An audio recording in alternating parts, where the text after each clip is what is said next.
Tu es en train de souffrir You are suffering alors que tu as une arme puissante when avec you toi. have a mighty weapon. Tu es en train de souffrir, You are suffering, mais tu as la plus grande arme au monde. but you have the greatest weapon in the world. Lorsque tu as une relation avec un général d'armée, When you have a relationship with a general of an est-ce que army, tu laisses un petit caporal te déranger? are you going to leave a corporate bother you? Pas dedans mais à côté, mais finit par être con. Connaissant les nouvelles marques de Kardashian, les nouvelles marques de ceci, mais ne portant pas encore, mais portera demain. L'autre peut apprécier le message des anges, mais tardez. C'est pourquoi j'aime pas les gens qui apprécient les messages. Pratiquez les messages.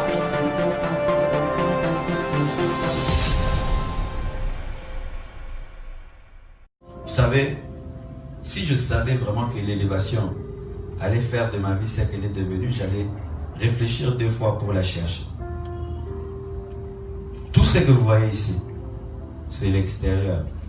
Le vrai moi, vous ne le connaissez pas. Il ne faut pas servir Dieu avec des motivations impures si tu veux qu'il t'élève. Voici ce qui se passe. Quand nous demandons des choses à Dieu, Dieu ne fait pas que la lecture de nos paroles, il fait d'abord la lecture de nos cœurs. Et il se pose la question, pourquoi tu veux ce que tu veux? Pourquoi tu veux une grande église? Pourquoi tu veux beaucoup d'argent? Pourquoi tu veux être connu?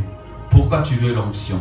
Pourquoi tu veux les miracles? Pourquoi tu veux les prophéties? Pourquoi tu veux voyager dans le monde entier? Pourquoi tu veux un jet privé? Pourquoi tu veux? Pourquoi la motivation? Qu'est-ce qui te motive? Qu'est-ce qui te motive dedans, au fond de ton cœur? Quelle est la motivation?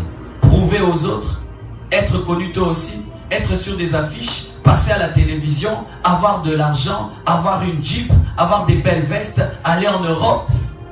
Quelle est ta vraie motivation quand tu cherches l'élévation? Chaque fois que nous recherchons l'élévation, pour ces choses-là, Dieu ne donne pas.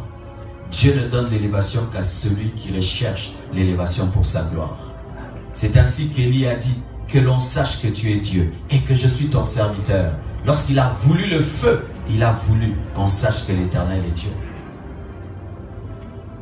Voici quelque chose qui m'a bouleversé dans ce domaine de motivation.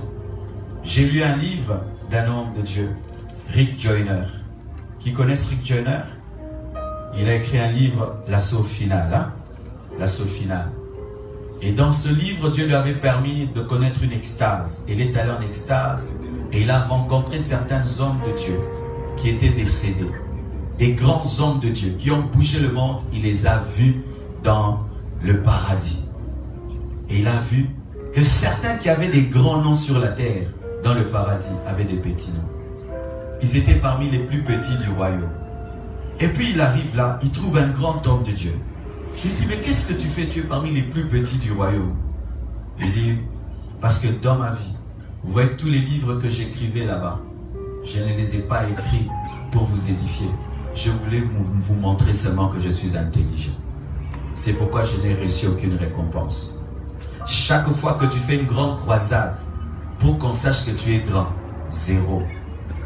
Chaque fois que tu travailles, que l'église devienne grande, pour qu'on t'acclame, 0. Chaque fois que tu prêches pour les offrandes, 0. Chaque fois que tu cherches l'excellence pour dominer les autres, 0. Chaque fois que tu fais un miracle pour montrer que toi tu es puissant, 0. Chaque fois que tu fais des choses par orgueil, par rivalité, par cupidité, 0. La motivation. Servez Dieu avec désintéressement. Que ce soit comme Joseph. Voyez Joseph. Il interprète le rêve de Pharaon. Et il dit quoi? Que le Pharaon choisisse quelqu'un, pas moi. Choisis quelqu'un. C'est-à-dire que lorsqu'il était en train d'interpréter le songe, il ne cherchait pas à être grand. Il voulait seulement aider Pharaon. Et Pharaon dit, qui d'autre que toi? Qui d'autre que toi? Bien-aimés frères, ne cherchez pas l'élévation. Attendez que l'élévation vous cherche. Et c'est là que je vais terminer.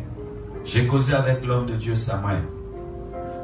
Vous savez, si je savais vraiment que l'élévation allait faire de ma vie ce qu'elle est devenue, j'allais réfléchir 2 fois pour la chercher. Tout ce que vous voyez ici, c'est l'extérieur. Le vrai moi, vous ne le connaissez pas. Et le problème, c'est que souvent dans notre pays, les gens que Dieu a élevés ne nous ont pas dit tout. Ils ont fait miroiter leur vie. Venez, venez. Moi, je vais te dire la vérité aujourd'hui. Bien-aimé, servez Dieu avec désintéressement.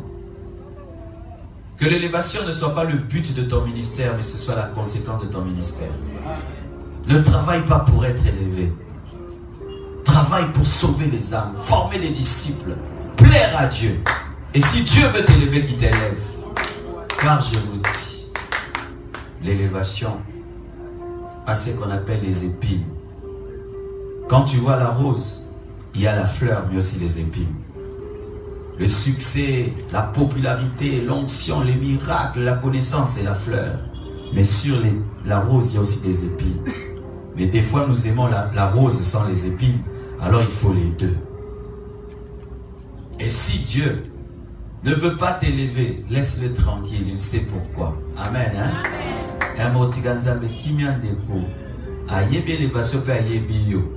C'est comme si une voiture voit un camion très chargé, dit Ngape bochangara chargement oyo.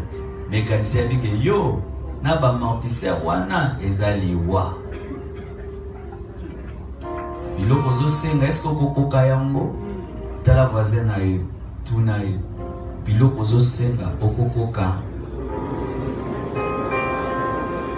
Vous avez vu Obama? Avant qu'il soit président, des cheveux noirs, il devient président, des cheveux blancs. Vous voyez ma barbe, elle a blanchi. Nachilote, Makambu. Oui, Makambu. Nachilote, Yango Moko. Nachilote, je m'entends encore le mot qui kabouye. Pembe, le bikuna pembe, pembe, pembe. Au moins, et Moko est bien. Makambu. Depso vérité, hein.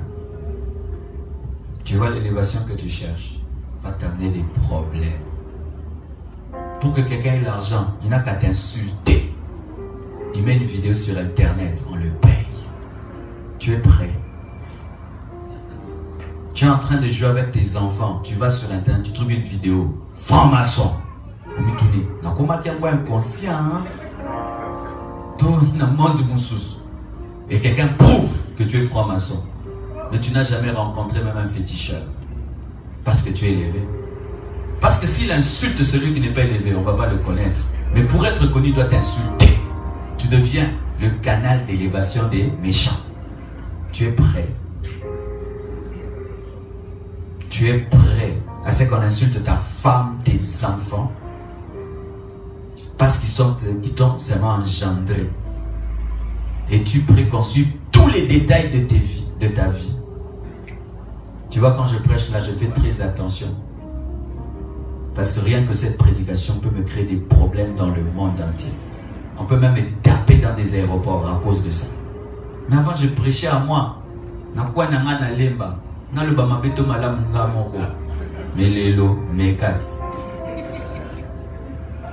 J'ai prêché quelque part. Pendant 5 minutes seulement, j'ai dit quelque chose contre une religion. Mais c'était grave. Le monde entier a bougé. Mais avant, je prêchais calmement. Maintenant, je prêche, je suis stressé. Je dois veiller sur mes paroles. Avant d'être élevé, j'avais beaucoup d'amis. Maintenant, j'ai peu d'amis. Peu d'amis. Et beaucoup deviennent des faux amis. Tu vois la jalousie. Tu vois le matérialisme. S'il t'appelle, après, il te demande l'argent. Il t'appelle, tu deviens distributeur des billets. C'est rare de rencontrer des gens sincères qui t'aiment vraiment. Des intérêts, des rivalités, des compétitions. Partout, les gens veulent prendre quelque chose dans ta vie. Personne ne te traite comme un humain. Il te traite maintenant comme un distributeur des choses. Veux-tu ça? Une jalousie mal placée. Tu n'as rien fait à quelqu'un. Aïnio. Pani.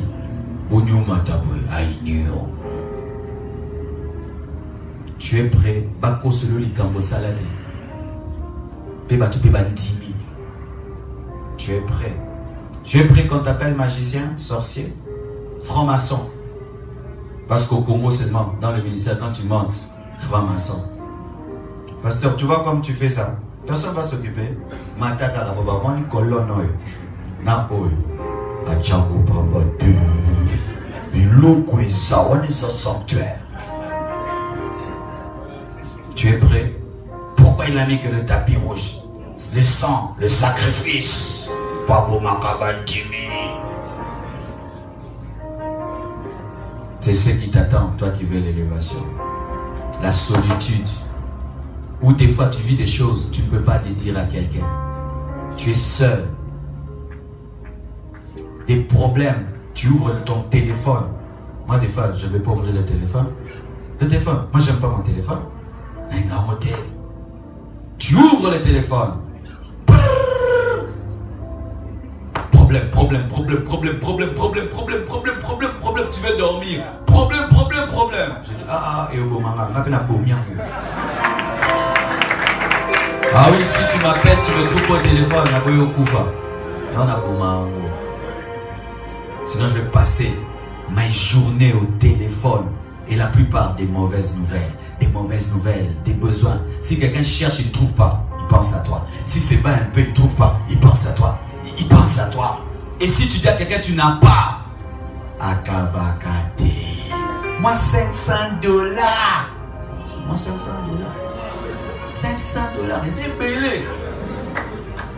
T'as pasteur, 500. Est-ce que je peux avoir un petit 3000? Yoga, un petit 3000. Il dit non, j'ai pas. Oh, comment un homme comme toi peut manquer 3000? J'ai pas. T'es maman bé. Ce n'est pas ton niveau. Pas moi là-bas tout. Non, ton relais à $2 millions. Fondation, ils ont coûté à $200 000. Fondation à Pamba. Au sumo, on t'a chanté puis Katani. Koto ANER, Koto DGI, Nyoso. Non, comment non? Vous voulez l'élévation? Bienvenue dans l'équipe.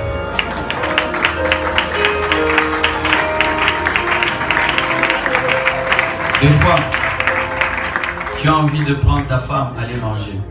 Où tu iras manger?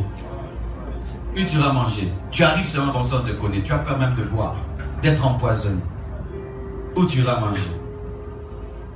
Tu veux sortir, la voiture est là. Tu iras où? Manger où? Boire où? Tu restes à la maison. On a un ping-pong, un basket, demandez au pasteur, il y a un truc de basket chez moi, ping-pong, tout. Non, moi c'est mon bébé, moi c'est un moro.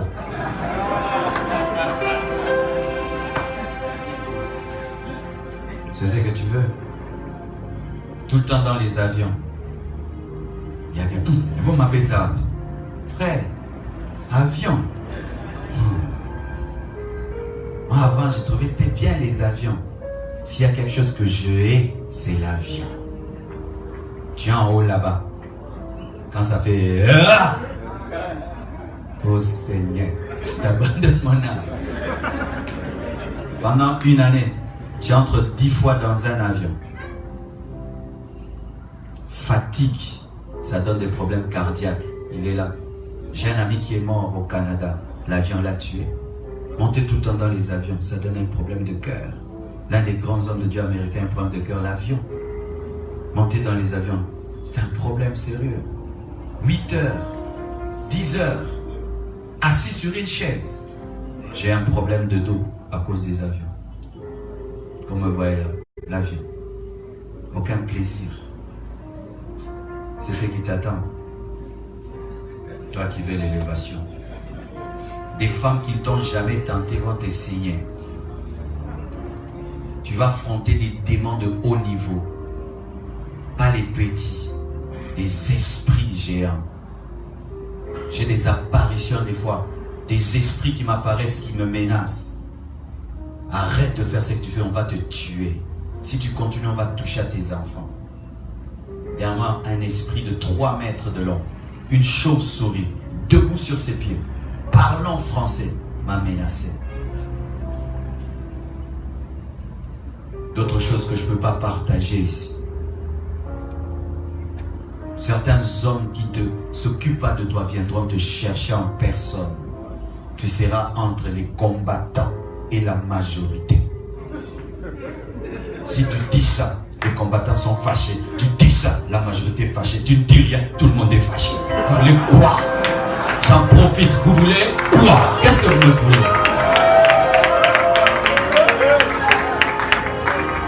Si tu entres dans la politique, l'église dit, ah, il a quitté le ministère.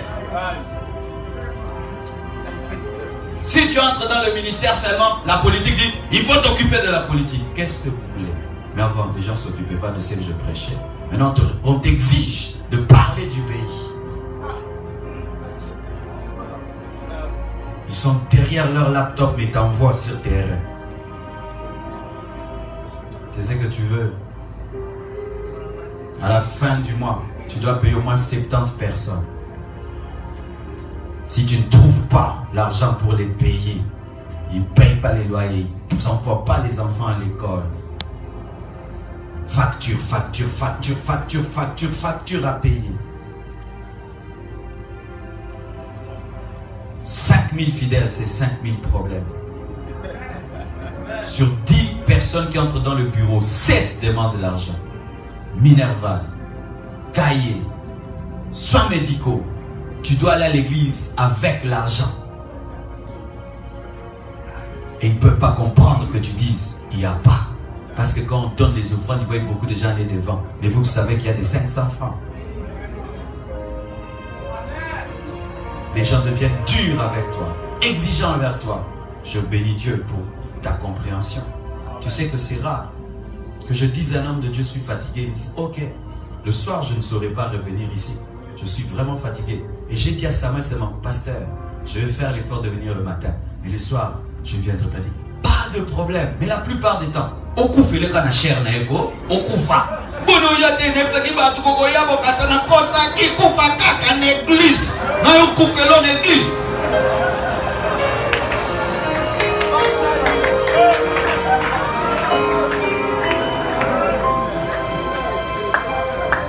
Alléluia. Cherchez l'élévation. Tu seras tout le temps fatigué. Et si tu ne sais pas dormir, et comme il dit, le sport, il est là. J'ai fait du sport, je fais même la boxe. Il y a beaucoup de terre. Je pesais 92 kilos. 92 kilos. Quand maintenant l'église a commencé à grandir, ça commence à te pomper le cœur. J'ai une hypertrophie du ventricule gauche. Le cœur a gonflé. Je prends un micro comme ça, il descend. Je touche, ça tombe. Un papa m'a dit, pasteur, j'ai vu quelque chose de bizarre aujourd'hui.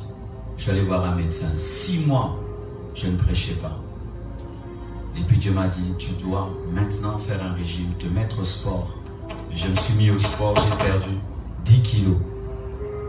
Hier, j'ai fait du sport. Avant-hier, j'ai fait du sport. Si je n'étais pas venu prêcher aujourd'hui le matin, je fais du sport. J'ai battu son fils au basket. Je me suis donné au sport. Tu seras fatigué. Mais quoi, quand tu rentres à la maison, ta femme ne comprend pas. Les enfants ne comprennent pas. Tu viens de prêcher 3 cultes. Tu t'es réveillé à 2 h du matin pour préparer la prédication. Tu prêches 3 fois de suite dans la chaleur. 14 h tu finis. Les fidèles aussi veulent que tu les reçoives. Tu les reçois de 14 h à 17 h. Tu rentres à la maison, les enfants, la femme, le téléphone. Pour savoir au koufa au pied. Non, il y a eu Yango, vesto yeko sauté. Passi déco. Mais quand Dieu t'a préparé à être un camion remorque qui te donne les amortisseurs. Si je m'étais élevé, je serais déjà mort. Chaque matin quand je me réveille, je suis donné d'avoir la force de prêcher, la force de continuer. Tu sens Dieu te renouvelle. La solitude, problème d'amis, problème de vraies relations, même ta famille Tu vois, quand ton église est petite, ta famille s'en occupe pas. Quand l'église devient grande, si tu ne sais pas gérer ta famille peut détruire l'église. Quand l'église devient grande et que maintenant il y a beaucoup d'argent, si tu n'as pas la sagesse pour gérer tes collaborateurs, ils vont détruire l'église. Tu dois maintenant avoir un haut niveau de sagesse et d'intelligence. Sinon, la gloire là va te tuer toi-même.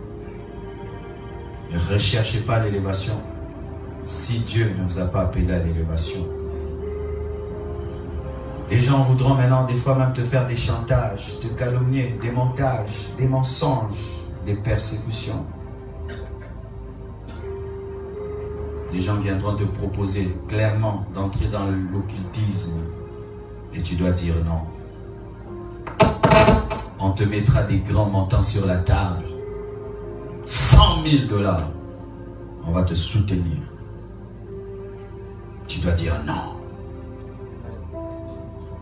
Les gens voudront que tu mettes ta parole et ton nom dans leurs choses pour les crédibiliser. Et tu dois dire non. Tes décisions te créeront des problèmes. Tes prédications te créeront des problèmes. Les gens vont pirater tes prédications, ils vont les vendre. En Angola, les gens vendent les prédications. À Pointe-Noire, ils vendent les prédications. Ils ne t'envoient même pas un rond. Les gens piratent mon Facebook tout le temps. Ils créent des fausses applications. Ils demandent de l'argent en ton nom. Et il y a même des gens qui croient que c'est toi qui les as escroqués. Tu dois accepter cela. Ne cherchez pas l'élévation. Laissez l'élévation vous chercher. Que Dieu vous bénisse. Amen.